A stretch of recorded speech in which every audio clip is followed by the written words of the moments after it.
नमस्कार मित्रांनो, आपण पाहतोय प्रत्यक्ष जगद्गुरू रामानंदाचार्य स्वामी नरेंद्राचार्यजी यांचा आपण आज श्री क्षेत्र सिमुरगाव येथे समस्या मार्गदर्शन सोहळ्यामध्ये आपण आहोत। आपण त्यांच्याकडून जाणून घेऊया, कारण की आजचा हा हिंदू धर्मात आणि सर्व संस्कृतीला जपण्यासाठी आपला काय उपदेश आहे। प्रत्यक्ष जगद्गुरू रामानंदाचार्यजी यांच्याकडून आपण जाणून घेऊया। पावली जय श्रीराम। कुंभमेळ्यामध्ये जी कुंभमेळ्यासाठी वृक्षतोड केली जाते असा जो खोटा प्रचार केला जातो तो माझ्या समजुतीप्रमाणे तो चुकीची गोष्ट आहे। कुंभमेळा होणं गरजेचं आहे, कारण कुंभमेळा ही आमच्या हिंदू संस्कृतीची एक ठेव आहे, तिचं जतन करणं गरजेचं आहे। कुंभमेळा झाला पाहिजे आणि या अनुषंगानं जर कुंभमेळा आपल्याला करायचा असेल तर तिथे लावलेली झाडं आहेत त्यांना तिथून काढून दुसऱ्या ठिकाणी शिफ्ट करणं गरजेचं आहे, कारण झाडं जर नाही काढली तर तिथे कुंभमेळ्याचे साधूंच्या आमच्या ज्या विविध सुविधा आहेत त्या करता येणं शक्य नाही। इकडे तर आपल्याला संस्कृती पण टिकवायची आहे, आपल्याला वृक्ष जे आहेत ते पण जगवायचे आहेत। ग्लोबल वॉर्मिंग जे आहे त्या ग्लोबल वॉर्मिंगवर मी फार मोठ्या प्रमाणात काम करतो। आज 3 वर्ष आम्ही याच्यावर काम करतो आहे। याच्यापूर्वी हजारो झाडं आम्ही लावलेले आहेत, परंतु 2023 पासून आमच्या अनेक पीठांवरून दिंड्या निघतात। परभणी पीठावरून दिंडी निघते, नागपूर पीठावरून दिंडी निघते, तेलंगणातून दिंडी निघते, मुंबईतून दिंडी निघते, नाशिकमधून दिंडी निघते, अशा गोव्यातून दिंडी, पुण्यातून दिंडी, अशा 7 दिंड्या आमच्या ह्या वर्षी पण आल्या।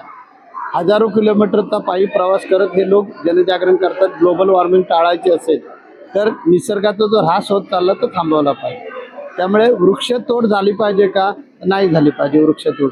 वृक्ष वाचले पाहिजेत, कारण वृक्षामुळेच ऑक्सिजन मिळणार आहे आणि त्यामुळे वृक्ष वाचणं गरजेचं आहे। परंतु वृक्ष जे आहेत, आता गव्हर्नमेंटची भूमिका अशी आहे, असं मला जी मिळालेली माहिती ती अशी आहे की हे जे वृक्ष आहेत याचं दुसऱ्या ठिकाणी जाऊन रोपण केलं जातं आणि ती जागा जी आहे ती मोकळी केली जाते। सरळ आहे की 12 वर्ष नंतर कुंभमेळा होतो आणि त्यामुळे तिथे झाडं त्या कुंभमेळ्याच्या जागेवर येऊ शकतात आणि त्याप्रमाणे कदाचित ती रोपण केले असतील, कदाचित ती लावली असतील, कदाचित ती अशीच रुजून पण आली असतील।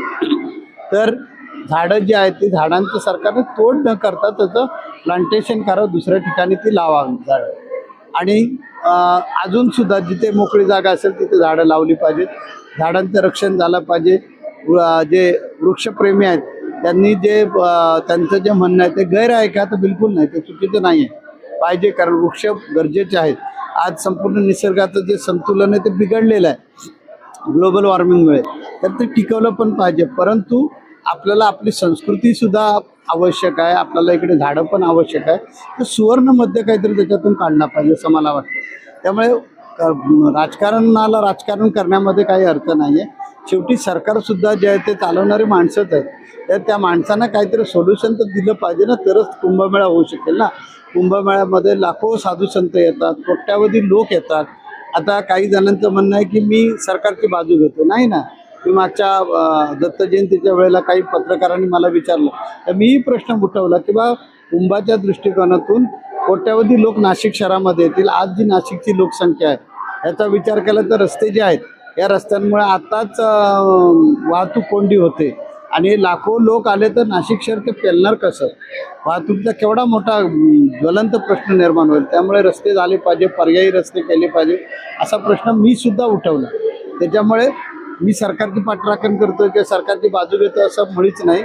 स्थल, काल आणि परिस्थिती याचं भान ठेवून आपल्याला जगलं पाहिजे, कारण धर्मगुरू या नात्यानं माझी भूमिका राहिली, माझी संस्कृती टिकली पाहिजे, माझा धर्म टिकला पाहिजे, माझे संस्कार टिकण्यासाठी हे जे कुंभमेळा आहे ते आवश्यक आहे। बरं, अशी गोष्ट नाही आहे ना की कुंभमेळा दुसऱ्या ठिकाणी होऊ शकत नाही, की जी वेदकालापासून ती भूमी पवित्र भूमी आहे, त्या ठिकाणाला काहीतरी महात्म्य आहे, त्यामुळे ती भूमी नाही बदलता येणार ना। त्याला बाबा तिथे झाडं आहेत त्याच्यामुळे कुंभमेळा तिथे नाही करणार असं नाही करता येणार। तर ती जी जागा आहे तिथेच कुंभमेळा करावा लागेल।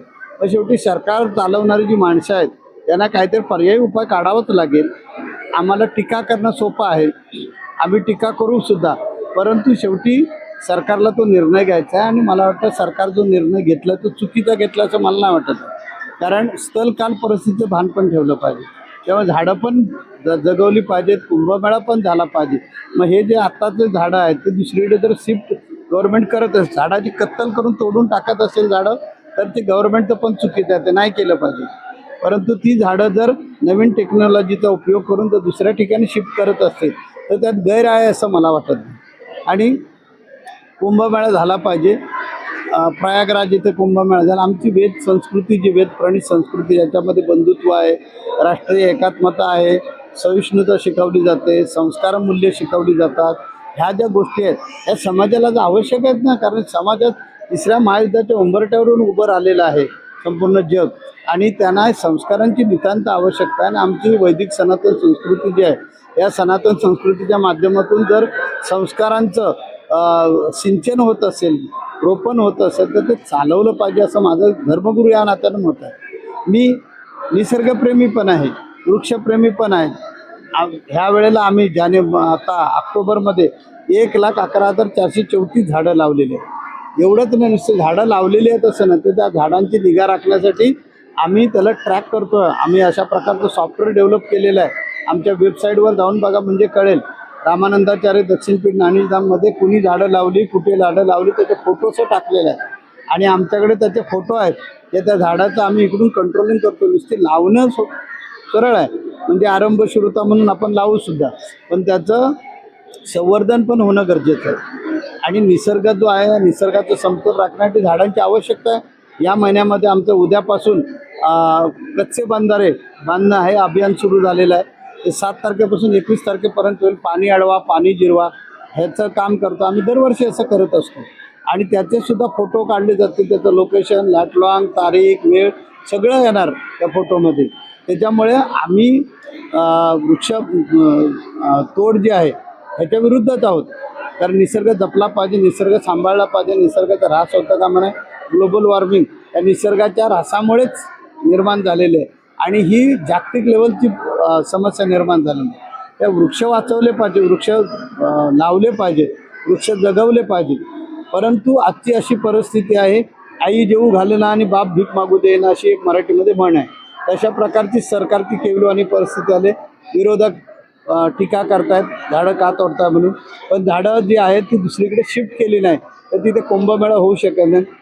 कुंभमेळा दुसऱ्या जागी भरता येणार नाही, कारण त्याला काहीतरी संकेत असतात, काही संस्कार आहेत, त्याला काहीतरी शास्त्र आहे, आणि त्यामुळे दुसऱ्या ठिकाणी कुंभमेळा करता येणार नाही आहे. आणि त्यामुळे आता सुवर्ण मध्य काढणं गरजेचं आहे. आपल्या संस्कृतीचं आव्हान होण्याचं झालं पाहिजे असेल, आपली संस्कृती जगभर पसरायला पाहिजे असेल, तर कुंभमेळा पण आवश्यक आहे आणि झाडं पण आवश्यक आहेत वाचवणं. यासाठी सरकारने ती तोडून नष्ट करू नयेत, त्यांचं प्लांटेशन करावं, दुसऱ्या जागी शिफ्ट करावीत. आणि जे विरोधक टीका टिप्पण्या करतात त्यांना दाखवा की हे अमुक ठिकाणची झाडं आम्ही उचलल्याने अमुक ठिकाणी लावलेलं आहे, अशा प्रकारे करावं. आणि असा सुवर्ण मध्य काढून कुंभमेळ्याची जी आहे ती पूर्ण पूर्वतयारी केली पाहिजे. कुंभमेळ्याच्या अनुषंगाने आज मी तुमच्या माध्यमातून परत सांगेन की रस्त्याचे प्रश्न फार मोठे निर्माण होणार आहेत, कारण काही कोटीमध्ये ह्या कालावधीमध्ये लोक येतील नाशिकला. आणि आताच नाशिकची जी लोकसंख्या आहे तिथे जर आता ट्रॅफिक जामचा जर प्रश्न निर्माण होतोय, तर कुंभमेळ्यामध्ये प्रचंड गर्दी वाढेल. तर ते सरकार कसं व्यवस्थापन करणार. म्हणून सरकारने रस्ते पण केले पाहिजेत, तिथे ज्या प्राथमिक सुविधा आहेत त्यांची पण उपलब्धता निर्माण केली पाहिजे. म्हणून सरकारला काम करू द्यावं असं मला वाटतं. अयोध्येचे आपण मथुरा येथे श्री राम जन्मभूमीला मुक्तता मिळाली पाहिजे, श्रीकृष्ण भूमीला, त्याबद्दल आपण आवाहन केलं. हा तिथे याग झालेला आहे. श्रीकृष्ण जन्मभूमी जी आहे ती मुक्त झाली पाहिजे, त्यासाठी मुंबई या ठिकाणी, वरळी या ठिकाणी याग झाला. हिंदूंचं संघटन करायचं काम चालू झालेलं आहे. आणि हे आंदोलन हळूहळू तीव्र गती घेणार. जसं अयोध्येचं राम मंदिर आहे, हे त्यासाठी 500 वर्ष संघर्ष करावला, मग राम मंदिराचा खऱ्या अर्थानं जनउद्धार झाला आणि राम मंदिर होऊ शकलं. तसं हळूहळू त्याच्याबद्दल जागृती सुरू झालेली आहे. आम्ही साधू संत हिंदू धर्मीय लोकांमध्ये ती जागृती करत आहोत, कारण अनेक वर्षापासून तो भेडसावणारा प्रश्न आहे. तिथे जे मशीद आहे आणि ते म्हणजे अनेक वर्षापासून तो झाल्यामुळे लोकांमध्ये आता पुन्हा जागरूकता आणणं गरजेचं, आणि ते आम्ही आमच्या लेवलला साधू संत करतो. आज शौर्य दिवस आहे. आजच्या दिवसी बाबरी मस्जिद पाडली होती, त्याबद्दल आपण हिंदू धर्माचे धर्मगुरू या नात्याने काय संदेश द्याल? आज माझ्या दृष्टीने आजचा जो दिवस आहे 6 डिसेंबर, हा माझ्या दृष्टीनं डॉक्टर बाबासाहेब आंबेडकर हे आमचे भारतरत्न आहेत. त्यांच्या दृष्टीने आज आम्ही माझ्या आठवणीमध्ये ठेवेल. बाबरी पाडली त्याच्यामध्ये आम्हाला फारसा काय विशेष आनंद वाटला नाही, कारण तिथे आमचं मंदिरच होतं. ते पुरानंतर ते समजलेलं आहे आणि एखाद्याचा द्वेष करणं ही आमच्या संस्कृतीमध्ये नाही आणि त्याच्यामुळे मला त्याचं फारसं काय वाटत नाही. ठीक आहे, जे अत्याचार झाला होता हिंदूंवर त्या दृष्टिकोनातून त्याचा कधीतरी, कारण मुंगीसुद्धा उलटून चावते, त्याप्रमाणे बाबरी मशीद जी आहे ती उद्ध्वस्त झाली. आता तिथे राम मंदिर झालं, आमचा पुनर्इतिहास निर्माण झाला, त्याचं समाधान आहे. बाबरी पाडली त्याच्याबद्दल आम्हाला फार म्हणजे काहीतरी शौर्य दिन अमुक दिन वगैरे अशा मताचा मी नाही आहे, कारण जे इतिहासामध्ये होऊन गेलं झालं, ठीक आहे, झालं ते झालं. मी आजचा दिवस जो आहे तो डॉक्टर बाबासाहेब आंबेडकरांचा महापरिनिर्वाण दिन म्हणून नक्की आठवणीमध्ये ठेवेन, कारण डॉक्टर बाबासाहेब जे आमच्या भारत देशाला मिळाले, एक भारतरत्न आम्हाला मिळालं आणि त्यामुळे बहुजन समाज जो आहे त्या बहुजन समाजाची जर आज क्रांती झाली असेल किंवा बहुजन समाजाचा जर विकास झाला असेल तर केवळ आणि केवळ डॉक्टर बाबासाहेब आंबेडकरांमुळे झाला.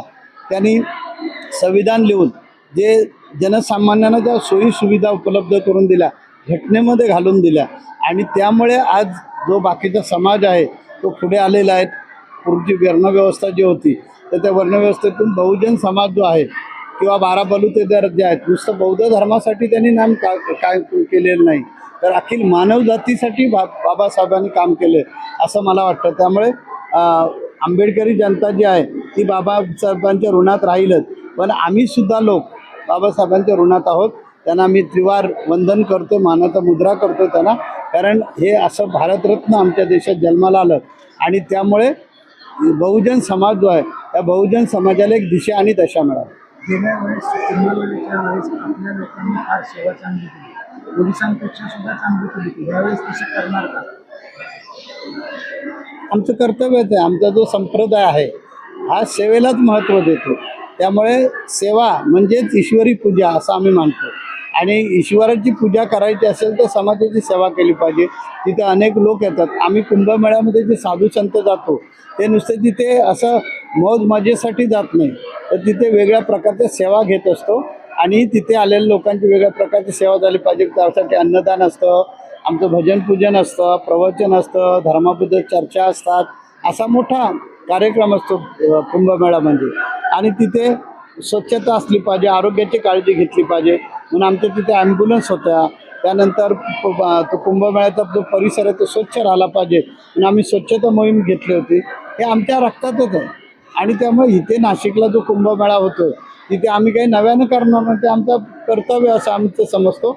माझे अनुयायी जे आहेत ते ह्यासाठी वाहूनच घेतलेले असतात की जगद्गुरूंना स्वच्छता आवडते, त्यामुळे आम्हाला ती केली पाहिजे. आमचं म्हणणं आहे तुम्हाला बाह्य स्वच्छता नाही करता आली तर अंतर स्वच्छता काय करा. अंतर स्वच्छता जोपर्यंत होत नाही तोपर्यंत मोक्ष मुक्ती मिळणार नाही. म्हणून बाह्य स्वच्छतेकडे जो लक्ष देतो तो अंतर स्वच्छतेकडे सुद्धा लक्ष देईल असं माझं मत आहे. त्यामुळे आमच्या संप्रदायामध्ये हे जे सेवा कार्य आहेत, खूप सेवा कार्य आहे. कोरोना होता, त्या कोरोनामध्ये आम्ही गव्हर्नमेंटला जवळजवळ 1.5-2 कोटी रुपये दिले. त्यानंतर जवळजवळ 300-400 टन धान्य वाटलं आम्ही त्या काळामध्ये. त्यानंतर पोलीस यंत्रणेवर ताण यायचा, पोलीस यंत्रणा काही सोयीसुविधा पाहिजे त्या दिल्या. अशा अनेक सोयीसुविधा केल्या, ॲम्ब्युलन्स पुरवल्या त्या काळामध्ये आणि सरकारच्या खांद्याला खांदा लावून ह्या संप्रदायाने कार्य केले. आपण हिंदू धर्माचे जगद्गुरू या नात्यानं जे हिंदू राष्ट्राची मागणी होत आहे त्याकडे कशी पाहता? हिंदू राष्ट्र तर झालंच पाहिजे ना, त्यात काय नवीन आहे असं मला वाटत नाही. जगामध्ये अनेकांचे मुस्लिम राष्ट्र आहेत, ख्रिश्चन राष्ट्र आहेत, बौद्धिस्ट म्हणजे बुद्ध राष्ट्र आहेत. असं हिंदूंचं एक राष्ट्र असायला पाहिजे आणि हिंदू या देशामध्ये बहुसंख्य आहेत. त्यामुळे हे जे राष्ट्र आहे हे हिंदू राष्ट्र झालं पाहिजे अशी स्वाभाविकच काही नैसर्गिक मागणी असणार. आणि धर्मगुरू म्हणून माझा त्याला विरोध असण्याचा काही संबंधच नाही आहे. उलट मी सांगेन की हिंदू राष्ट्र लवकरात लवकर झालं पाहिजे आणि हिंदू राष्ट्राची आवश्यकता आहे जगाला. कारण आज जे जगामध्ये चाललेलं आहे, जग हाहाकाराकडे चाललेलं आहे, दिशाहीन झालं आहे. दिशा देण्याचं काम जे आहे ते वैदिक सनातन संस्कृती देत असते. आणि वैदिक सनातन संस्कृतीचे पाईक जे आहेत, अनुयायी आहेत, अमितसारखे तुमच्यासारखे लोक, ते संपूर्ण जगभर पसरले पाहिजे. आणि त्यांनी आमच्या गौतम बुद्धांनी शांतीचा संदेश दिला. त्या संदेशावर आज थायलंड आहे, जपान आहे, किती शांतताप्रिय राष्ट्र आहे. असे अनेक राष्ट्र आहेत की बौद्ध धर्माचा अनुयायी केलेला आहे. आणि त्या राष्ट्रांमध्ये अहिंसा हे जे तत्व, हिंसा करायची नाही, सत्य बोलायचं. थायलंडसारखा देश आहे, तिथे सुद्धा म्हणजे प्रामाणिकता आहे. हे सगळं चित्र का बघायला मिळतं? धर्माचे संस्कार. त्यामुळे आमचं हिंदू राष्ट्र झालं पाहिजे, यामध्ये दुमत असण्याची काही गरज नाही, झालंच पाहिजे. जशास तसे ताज्या घडामोडी पाहण्यासाठी व आपल्या परिसरातील बातम्या प्रसारित करण्यासाठी आजच आमच्या चॅनलला सबस्क्राईब आणि लाईक करायला विसरू नका. संपर्क करा वेद न्यूज मराठी, सिद्धेश्वर मठपती, मुख्य संपादक.